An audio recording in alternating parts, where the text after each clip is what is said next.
Anda bergabung bersama saya Syarifah Rahma langsung dari EBTKE Connect ke-11 2023 langsung dari AIS BSD Tangerang, Banten. Dan saat ini saya sudah bersama dengan Bapak Yoki Firnandis selaku Direktur Utama Pertamina International Shipping. Pak Yoki, apa kabar? Baik Mbak, terima kasih Mbak Iva. Senang ketemu lagi di kesempatan ini. Senang bertemu lagi Pak Yoki berbincang terkait dengan upaya dari Pertamina International Shipping begitu ya Pak ya untuk mencapai transisi energi ke depannya. Kita sudah memasuki paruh kedua di tahun 2023, artinya sudah banyak begitu langkah-langkah yang dilakukan oleh Pertamina International Shipping untuk semakin menekankan upaya mencapai net zero emission, transisi energi begitu ya di sepanjang tahun ini. Seperti apa Pak Yoki gambarannya? Baik, terima kasih Mbak Iva. Tentunya kita dari Pertamina International Shipping sangat berkomitmen dalam konteks transisi energi ini. Dan tentunya kita ada beberapa strategi yang menjadi upaya kita ke depan menuju net zero emission. Nah, tentunya ada dua strategi utama. Pertama, bagaimana kita terlibat dalam logistik dan transportasi energi baru dan terbarukan. Dan juga bagaimana kami bisa menurunkan emisi dari operasional kami. Nah, tentunya kalau berbicara strategi pertama, bagaimana kita terlibat di transisi energi ini di angkutan dan logistiknya, kita sudah memulai beberapa langkah. Bagaimana kapal-kapal yang baru kita bangun atau akan kita bangun dan yang kita beli sudah mengadopsi teknologi atau kebutuhan untuk angkutan di masa depan. Seperti untuk bagaimana kapal kita bisa mengangkut amonia, bisa mengangkut hidrogen dan lain-lain. Nah, dan juga kebetulan kita di Pertamina International Shipping ini juga memiliki bisnis terminal. Dan kita sudah merencanakan ke depan bahwa salah satu pengembangan bisnis kita ke depan adalah bagaimana kita membangun green terminal. Bahkan salah satu yang mendapat mandat kepada Pertamina International Shipping beserta grup usahanya adalah membangun New Jakarta Green Terminal yang kita namakan Project Horizon X. Nah, itu strategi pertama. Untuk strategi keduanya, bagaimana kita menurunkan emisi dari operasional. Nah, khususnya untuk kapal-kapal yang kita operasikan, pertama adalah satu bagaimana kita mengefisienkan operasional kita. Nah, itu banyak langkah yang kita lakukan. Pertama, bagaimana kapal-kapal ini bisa lebih efisien bergerak, artinya apa? Kita menginstal misalnya energy saving device. Itu. Terus yang kedua, bagaimana kapal kita ini harus selalu bersih, halnya cleaningnya bersih supaya resistensi di airnya berkurang sehingga untuk mencapai speed yang sama kita bisa lebih efisien dan tentu pengaturan operasional. Nah, itu salah satu hal yang kita lakukan bagaimana kapal-kapal ini bisa efisien. Dan yang kedua, dari bahan bakarnya sendiri. Nah, bagaimana kita sudah mulai mengadopsi bahan bakar yang ramah lingkungan. Untuk existing kapal-kapal yang sekarang kita sudah tentunya menggunakan B30. Oke, sudah B30 Betul. Begitu ya Pak ya? Jadi dari kurang lebih 300 kapal yang kita operasikan, kurang lebih ada 80 kapal yang penggerak utamanya adalah B30 sudah.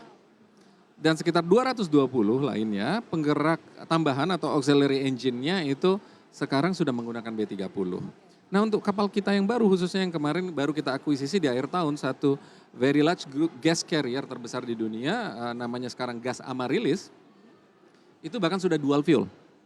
Sudah bisa menggunakan conventional fuel dan juga LNG sebagai bahan bakar yang tentu lebih ramah lingkungan dari sisi operasional. Nah, kurang lebih itu strategi besar kita, bagaimana Pertamina International Shipping berpartisipasi dan terlibat aktif di upaya transisi energi dan penurunan emisi tentunya. Oke, baik. Tapi kan ini kan semuanya perlu perlahan-lahan begitu ya Pak Yoki ya, perlu step by step, pelan-pelan begitu ya untuk nanti bisa seluruhnya 100% bisa menggunakan energi baru terbarukan begitu ya. Tapi mungkin tadi sudah dijelaskan untuk kapal-kapal baru. Nah, kedepannya untuk rencana peremajaan kapal-kapal lama sendiri seperti apa Pak Yoki? Iya, betul Mbak Iva. Menurut saya peremajaan dan perubahan dari teknologi kapal ini menurut saya sudah sebuah keharusan. Karena kalau kita berbicara bisnis shipping khususnya internasional ini tidak terlepas dari regulasi internasional dari International Maritime Organization. Di mana dari IMO sendiri sudah punya roadmap bagaimana kapal-kapal di dunia ini bisa diturunkan emisinya. Bahkan kalau IMO sendiri menetapkan kalau tidak salah di 2050 70% emisi itu sudah bisa diturunkan. Nah, tentunya regulasi itu yang harus kita comply. Bagaimana mulai dari desain kapal. Desain kapal itu sekarang sudah harus mengadop desain terbaru yang lebih ramah lingkungan, engine-nya juga demikian, itu satu. Dan yang kedua operasionalnya sendiri.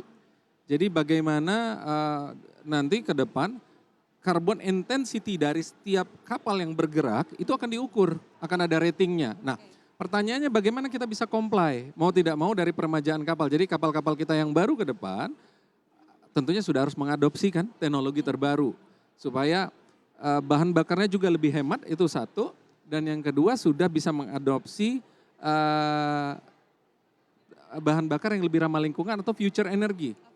Kalau kita berbicara dunia saat ini memang kapal-kapal sekarang sudah dual fuel bahasanya, conventional fuel dan fuel yang lebih ramah lingkungan. Mayoritas memang sekarang masih banyak LNG dan sudah ada small percentage yang menggunakan metanol.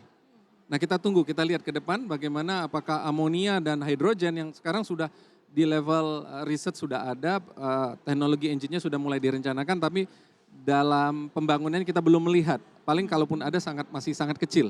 Oke. Nah, disitulah kami melihat bagaimana peremajaan kapal kami akan kami sesuaikan tentunya. Oke, baik. Itu tadi dari sisi operasional kapal dari Pertamina International Shipping sendiri begitu ya Pak Yoki. Tapi ketika kita berbicara terkait dengan bisnisnya sendiri dari Pertamina ini kan tentunya juga berpengaruh terkait dengan sentimen EBT ini, transisi energi ini kepada seperti apa Pertamina bisa mengakomodir ya ke depannya transportasi atau logistik di sektor energi baru terbarukan. Untuk roadmap-nya sendiri seperti apa Pak? Kapal-kapal yang disiapkan untuk mengangkut energi baru terbarukan seperti apa? Ya, tentunya kalau kita berbicara roadmap, kita melihat bahwa konvensional fuel atau energi ini tetap akan ada. Jadi kami tetap akan melayani ya untuk konvensional fuel ya BBM, LPG seperti saat ini. Namun kita juga sudah mulai mempersiapkan bagaimana kita bisa menangkap peluang ya, menangkap peluang future energy ya, energi yang lebih ramah lingkungan tentunya.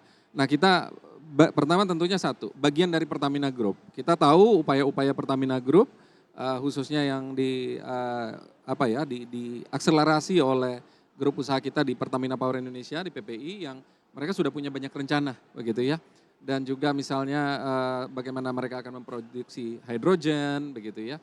Dan juga akan ada potensi untuk amonia dan lain-lain begitu ya. Jadi kami terlibat aktif untuk hal itu.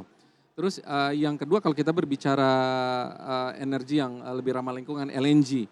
LNG kami juga sudah mulai merencanakan beberapa proyek domestik dan internasional. Bahkan saat ini kita sedang aktif menawarkan kontrak jangka panjang untuk penyediaan kapal angkutan LNG untuk beberapa partner domestik maupun internasional begitu ya.